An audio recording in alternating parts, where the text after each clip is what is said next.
नमस्कार, मैं हूं आपके साथ नेहा दुबे। हमारे इस लोकप्रिय कानूनी प्रोग्राम लीगल हेल्पलाइन में आप सभी का बहुत स्वागत है। इसमें हमारे कानूनी विशेषज्ञ रोजमर्रा की जिंदगी की समस्याओं से जुड़े कानूनी मसलों पर आपकी शंकाओं का समाधान करते हैं। आप भी इस खास कार्यक्रम के माध्यम से जुड़ सकते हैं और फोन करके विशेषज्ञ से कानूनी राय ले सकते हैं। आज हम आपको सबूत या साक्ष्य से जुड़े हुए कानूनी प्रावधान की जानकारी देंगे और इस विषय पर तफसील से जानकारी देने के लिए हमारे साथ इस वक्त मौजूद है खास मेहमान जो कि बहुत ही विस्तार से आपको कानून के बारे में जानकारी देंगे। अधिवक्ता और विशेषज्ञ ओमकार प्रसाद जी, बहुत स्वागत है सर आपका। नमस्कार नेहा जी, ओमकार जी आपको बहुत ही विस्तार से इस कानून के बारे में बहुत ही विस्तार से जानकारी देने वाले हैं और अगर आपका भी कोई सवाल है तो आप हमें कॉल कर सकते हैं। फोन लाइंस खुल चुकी है। नंबर्स आपकी टीवी स्क्रीन पर फ्लैश हो रहे हैं। 0120612793 पर कॉल करें या फिर 0120612793 पर भी आप हमें कॉल कर सकते हैं। तो एविडेंस यानी सबूतों की आज हम बात करेंगे और इससे जुड़ा हुआ अगर आपका भी कोई सवाल है तो आप हमें कॉल कर सकते हैं। नंबर्स आपकी टीवी स्क्रीन पर फ्लैश हो रहे हैं। फोन उठाइए, नंबर घुमाइए और अपना सवाल आप पूछ सकते हैं।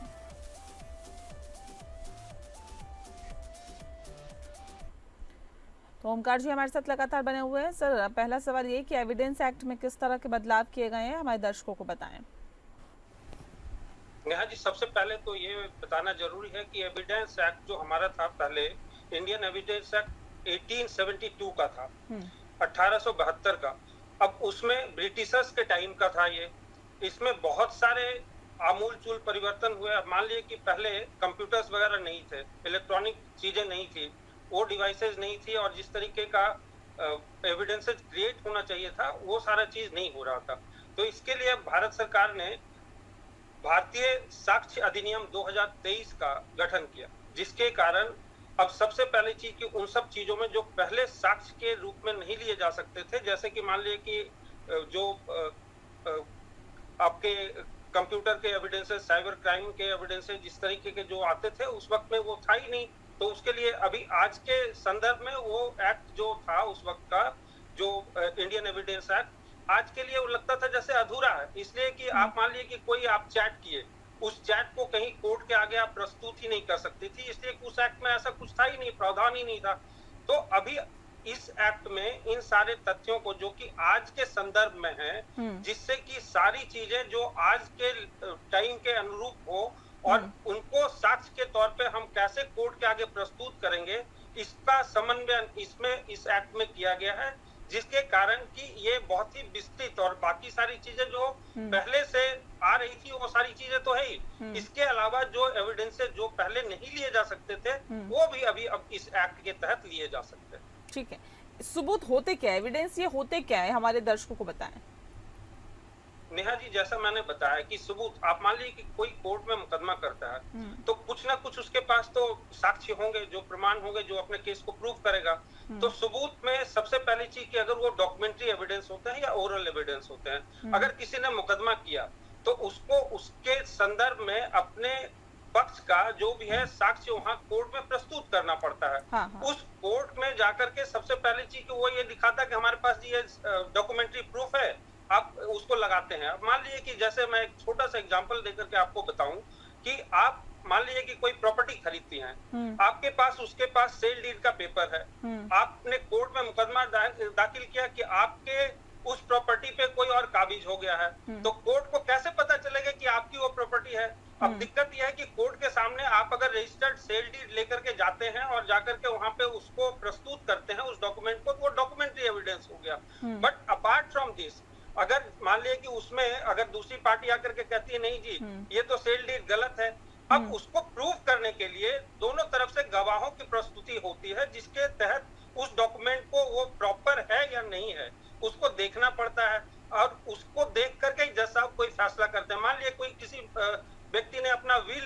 उसमें बनाया है अपने बच्चों के लिए, लेकिन सबसे पहले जब वो डेथ हो जाती है तो आप देखते हैं कि विल चैलेंज हो जाता है कि जी ये फॉल्स विल है। तो उस वक्त के जो विटनेसेज हैं या जो रजिस्ट्रार के आगे उसका आप मान लीजिए कि उसको रजिस्टर्ड करवाते हैं, तो वो सारे जो अधिकारी जो उसको उस वक्त में रजिस्टर कर रहे होते हैं या जो उसमें विटनेसेज हैं, उनको कोर्ट के आगे बुलाया जा सकता है और उस डॉक्यूमेंट को दिखा करके कि भाई साहब ये आपके सामने ही प्रस्तुत किया गया था और आपने इस पे सिग्नेचर किए थे या नहीं किए थे, वो गवाह आकर के कोर्ट के आगे बताता है कि हाँ जी ये हमने हमारे सामने किया था और बाकी सारी चीज इसमें जो तथ्य है वो सारे हमारे सामने किया गया था, तो कोर्ट को ये लगता है कि नहीं जी ये ठीक है, फिर उसको संज्ञान में लेती है। मान लिया कि वो गलत हो गया, तो उस परिस्थिति में उसका वो जो डॉक्यूमेंट्री प्रूफ है वो खत्म हो जाएगा। लेकिन दूसरा चीज की ओरल एविडेंसेस भी, अब आपने बताया कि सबूत, तो सबूत में सबसे पहले चीज की एक तो डॉक्यूमेंट्री हो गया, दूसरा ओरल एविडेंस हो। जी ठीक है, दोनों में अंतर क्या होता है?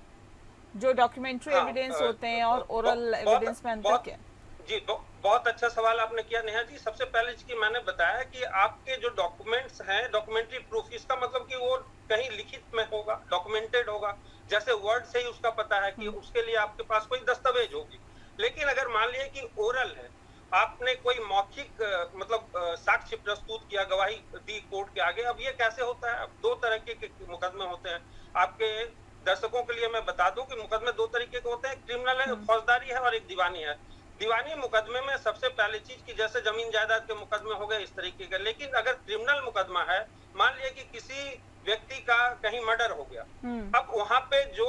चश्मदीद है वो तो देखेगा, तो देखने के बाद वो क्या ओरली कोर्ट के आगे उसको बताएगा ना, उसके पास तो कोई डॉक्यूमेंट है नहीं। अब वो जाकर के बताया कि यहाँ फलाने फलाने दिन फलाने फलाने जगह पे हमने इस एक्सीडेंट को देखा, या किसी का मर्डर हो जाता है, तो उसके लिए जो चश्मदीद वगैरह होते हैं, तो उसका जो है डॉक्यूमेंट्री एविडेंस तो कुछ होता नहीं है, वो अपने सर्कमस्टांशियल और उस तरीके का एविडेंस है लेकर के कोर्ट में। लेकिन जो व्यक्ति उसको देखा होता है उसकी ओरल गवाही, मतलब मौखिक गवाही कोर्ट के आगे होती है, और वो कोर्ट के आगे जाकर के कहता है कि हाँ जी हमने फलाने को, और उसके आगे जब वो विटनेसेस आते हैं, जो मान लीजिए कि 4-5 लोगों का वहां पे परेड होता है, वो उसको जाकर के उसको देखते हैं कि हाँ जी इस बंदे ने गोली चलाई थी, इसने ये किया था, इसने उसको पकड़ा था, तो उस तरीके के एविडेंसेस को ओरल एविडेंस करते हैं। अपार्ट फ्रॉम दिस, जैसे आप मान लीजिए कि सेक्सुअल ऑफेंसेस के केसेस में है, तो उसमें तो जिसके साथ हो रहा, जो गलत हो रहा है जिसके साथ, वही कह सकती है, और कोई दूसरा तो कह नहीं सकता। जिस व्यक्ति के साथ गलत हो रहा वही जाकर के ओरल, तो उसके पास तो डॉक्यूमेंट्री कोई प्रूफ है नहीं, तो वो ओरल जो एविडेंसेज है इस तरीके के केसेज में, ओरल एविडेंसेज भी कोर्ट उसको देख करके जो सर्कमस्टांसेस के हिसाब से उसको अपना साक्ष्य मानती है और उस पर फिर फैसला सुरक्षित रखती है और करती है। ठीक है, दस्तावेज जो सबूतों की वैधता कैसे साबित होती है सर? जी सबसे पहली चीज नेहा जी, मैंने बताया कि जो दस्तावेज आपके पास हैं, आपने कोर्ट के आगे दाखिल किया, बहुत सारे डॉक्यूमेंट ऐसे हैं जो कि आपके पास पहले से वो रजिस्टर्ड होते हैं, आपने सुना होगा। और दूसरी चीज की बहुत सारी चीज नोटराइज होती है, बहुत सारी चीज बिना अनरजिस्टर्ड होती है। अब वो दस्तावेज आपने कोर्ट के सामने लगाया, कोर्ट के सामने जब लगाया तो कोर्ट के सामने उसकी वैधता, मान लीजिए कोई चीज रजिस्टर्ड है, तो रजिस्ट्रार ऑफिस के सामने जाकर के उस दोनों व्यक्ति की जिसकी उसमें मतलब सेल परचेज का चीज है, मान लीजिए, तो दोनों तरफ के लोगों का उस पे फोटोग्राफ्स होंगे, दोनों तरफ से दो विटनेसेज होंगे, वो सारा, और उसके लिए एक प्रॉपर फीस मुकर्रर की जाती है, जो कि रजिस्ट्रार ऑफिस में उसको रजिस्ट्री के लिए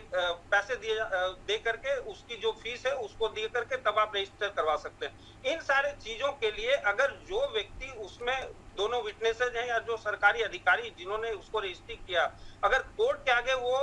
डॉक्यूमेंट चैलेंज होता है, तो उनको बुला करके कोर्ट के आगे एविडेंसेस के तौर पे दिखाया जाता है कि ये एविडेंसेस जो आपके डॉक्यूमेंट आपने साइन किए थे, जो आपने यहाँ पे विटनेस आपको रखा गया था गवाह के तौर पे, या फिर आपने जहाँ पे रजिस्टर करवाया, ये सही है या नहीं, इस तिथि को हुई थी, यहाँ पे इस रजिस्टर में इसका आकलन है, और वहां पे जाकर के उसका नंबर वगैरह सारा दिया हुआ, तो उससे आपका जो जज साहब हैं उनके सामने वो साक्ष्य प्रस्तुत होता है। उस डॉक्यूमेंट को देख करके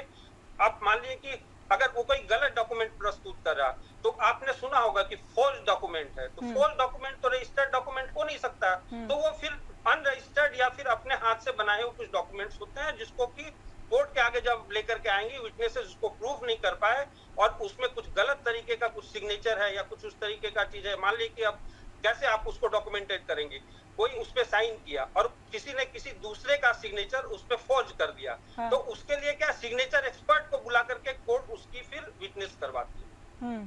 ठीक है, डाइंग डिक्लेरेशन क्या होता है सर? और सवाल ये भी है कि बतौर सबूत कितना ये वैध होता है और कब इस पर सवाल खड़े होते हैं?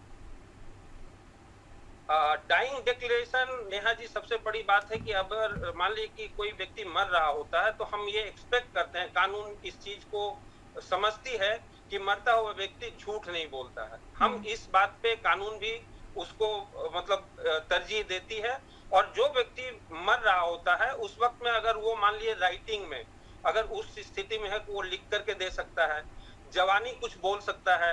किसी ऑफिसर के सामने या किसी डॉक्टर के सामने या जो उसका इलाज कर रहा उसके सामने उसने कुछ भी बताया, तो उस एविडेंस को कोर्ट बिल्कुल हूबहू वैसे ही मान लेती है जिस तरीके से वो बोल रहा होता है, ये जानते हुए कि वो व्यक्ति मर रहा है, वो इस स्थिति में शायद झूठ ना बोले। इस पे वो कानून काम करती है और इसी तरजीह को देते हुए कि हाँ, वो मान लीजिए कि अब कोई बर्न केस है, कोई किसी को जला करके मारने की कोशिश की गई और वो व्यक्ति आपके हॉस्पिटल में पहुंच गया, वहां डॉक्टर ने उसकी इलाज की। डॉक्टर ने जब उसकी इलाज की तो उस वक्त में अब वो बर्न केस में ना तो वो बोल सकता है ना लिख सकता, तो वो इशारे से भी कुछ बता सकता है कि हाँ जी ऐसा ऐसा ऐसे इस तरीके से करके, तो उसके जो साइन लैंग्वेज है उसको समझने वाले लोग उससे लेकर के उसके एविडेंस के तौर पे उसको कोर्ट में प्रस्तुत कर सकते हैं। लिखना, पढ़ना, बोलना और साइन लैंग्वेज में भी अगर कोई डाइंग डिक्लेरेशन दे रहा है तो उसको भी कोर्ट मानती है।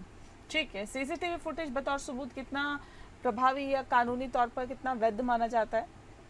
हाँ, मैंने बताया पहले ये सारी चीजें नहीं थी। अब जो 1872 वाले एक्ट में था, इस तरीके का जो इलेक्ट्रॉनिक एविडेंसेस की बात ही नहीं होती थी, तो उस वक्त में तो कुछ था ही नहीं। अब ये नए वाले जो भारतीय साक्ष्य अधिनियम 2023 में आया है, इसमें सीसीटीवी फुटेज या फिर जिस तरीके का भी साइबर क्राइम में जितने सारे चीज इन्वॉल्व होते हैं, सब चीजों का साक्ष्य को प्रमाण के तौर पे देखा जाता है। आप मान लीजिए कि कोर्ट के आगे आपने लेकर के उसको प्रस्तुत किया, कोई आप देखती हैं कि कहीं एक्सीडेंट हुआ, तो सबसे पहले चीज उस एरिया का सीसीटीवी फुटेज खंगाला जाता है कि कितने स्पीड पे वो कार चल रही थी, वो व्यक्ति सही दिशा में आ रहा था या नहीं आ रहा था, या गलत दिशा से आकर के उसने डैश किया। तो ये सारी चीजें जो सीसीटीवी फुटेज में रिकॉर्ड होती है, उसको लेकर के आप कोर्ट के आगे प्रस्तुत करते हो। उसमें कोई छेड़छाड़ नहीं होनी चाहिए। आप मान लो कि उस सीसीटीवी फुटेज को आप रिकवर करने के लिए कोर्ट ने आदेश दिया, as it is where it is, उसको लेकर के कोर्ट के आगे ही उसको प्रस्तुत किया जा सकता है। इन बिटवीन अगर उसमें कोई छेड़खानी हुई तो फिर उस सीसीटीवी फुटेज की कोई वैधता नहीं है। आप जैसे बहुत बार आपने सुना होगा पब्लिक प्लेटफॉर्म पे, आपके डिबेट में और बाकी नेशनल लेवल पे भी कहीं कहीं ऐसा होता है कि हाँ जी हमारा ये ऑडियो रिकॉर्डिंग नहीं है, हमारी वीडियो रिकॉर्डिंग नहीं है, हमें मॉर्फ किया गया। तो इन सब चीजों के तथ्यों को देखते हुए जब कोर्ट ये फैसला लेती है कि हाँ जी ये सही है गलत है, उसको साक्ष्य के रूप में कोर्ट के आगे प्रस्तुत किया जा सकता है। जी, FSL रिपोर्ट क्या होती है और इसकी महत्वता कितनी ज्यादा है? FSL forensic science laboratory report है। ये पहले भी था और अभी भी है। आप मान लीजिए कि कहीं पे कोई व्यक्ति गुनाह करके किसी जगह पे पहुंचता है, आप किसी के घर में चोरी या डकैती के इरादे से कोई व्यक्ति अंदर आता है, अब उसके फिंगरप्रिंट्स होंगे। अब घर के अंदर आया होगा, मान लीजिए कोई किसी हथियार से किसी को मतलब घायल किया होगा, या मान लीजिए किसी ऐसे चीज से, बंदूक से या गोली से किसी को वहां पे मारा होगा, तो वो सारे मान लीजिए कि बंदूक के जो उसके आपके जो कार्ट्रिज हैं वहां पे गिरे होंगे उसके, और अगर चाकू वगैरह होगा तो वो चाकू वगैरह वहां से मिल जाएगा। या मान लीजिए कि बहुत सारे केसेज में कहीं पे ग्लास से भी मतलब कुछ इस तरीके का वारदात होता है जिसके कारण कि ग्लास पे खून के धब्बे, खून के निशान, या दीवारों पे छींटे, या किसी का मान लीजिए कि धर पकड़ में मतलब कोई कोशिश में अब किसी के बाल किसी के हाथ में आ गए, तो वो जो हेयर उसके हाथ में आए उसका फॉरेंसिक जांच अगर होगा तो किस व्यक्ति का वो पता चल जाएगा कि वहां पे कितने व्यक्ति और किस तरीके से। मान लीजिए कोई ग्लास के ऊपर में कोई शराब पी करके कहीं पे पहुंचा और वहां पे पहले से मतलब कोई पार्टी हो रही है और उस तरीके की चीज में शराब के ग्लास पे उसके फिंगरप्रिंट्स आ गए। वो फिंगरप्रिंट्स को जब FSL वाले होते हैं तो उसको उठा करके अपने लेबोरेटरी में ले जा करके उसको मैच कराते हैं कि कौन सा व्यक्ति का ये फिंगरप्रिंट है, जिसके कारण वो FSL में इस चीज को लाया जा सकता है और उसके हिसाब से जिस व्यक्ति का होता है उसको सजा मुकर्रर होती है और इसलिए को साक्ष्य में प्रस्तुत होता है। और दीवारों पे मान लीजिए खून के छींटे हैं या कुछ है तो उसका DNA वगैरह करवा करके कि किस व्यक्ति का, मान लीजिए 5 व्यक्ति आया, अब वहां पे किसी एक ने गोली चलाई होगी, किसी का खून बहा होगा, किसी का कुछ मान लीजिए चाकू से आघात किया होगा, तो उस तरीके के चीज जो सर्कमस्टांसेज है उसके बेसिस पे वो देख करके FSL वाले भी जो है फॉरेंसिक साइंस लेबोरेटरी वाले अपने लैब में ले जाकर उन सब चीजों का आप जांच करते हैं। वो पहले आते हैं अपने हाथ में ग्लव्स वगैरह लेकर के, ताकि उनके कहीं और निशान वगैरह ना रहे। जो व्यक्ति वहां पे वारदात किया है सिर्फ उन्हीं से जुड़ी वो सबूत इकट्ठा करते हैं और उसको कोर्ट के आगे प्रस्तुत करते हैं। जी नेहा जी, आपने पूछा था कि पुलिस के द्वारा अवैध रूप से साक्ष्य जो इकट्ठे किए गए हैं वो इकट्ठा स्वीकार्य किए होते हैं। जाते हैं मतलब मान्य है या नहीं। जी हाँ, हाँ। ऐसा कुछ मामलों में अवैध रूप से प्राप्त साक्ष्य को गलत तरीके से जो इकट्ठा करते हैं पुलिस वाले कि उसमें एक्यूज फंस जाए, लेकिन इसे बिल्कुल आप मान लीजिए कि उसने पुलिस वाले ने वहां पे इकट्ठा जो भी अवैध रूप से साक्ष्य किया उसको कोर्ट के आगे डाला। ये न्यायाधीश महोदय के विवेक पे डिपेंड करता है कि उसको वो एक्सेप्ट करें या नहीं करें। अगर साक्ष्य एकत्रित करने में कोई अनुचित तरीका अपनाया गया है, अनुचित कार्य हुआ है, तो अदालत उस साक्ष्य को अस्वीकार भी कर सकती है। और ये मैंने जैसे बताया कि वो उनके जो न्यायाधीश महोदय हैं उनके विवेक पे मतलब डिपेंड करता है, वो करें या ना करें। पर कुछ मामलों में ऐसा आया है अदालत का फैसला कि कहीं कहीं पे ऐसे चीजों को अस्वीकार नहीं किया गया है और उसको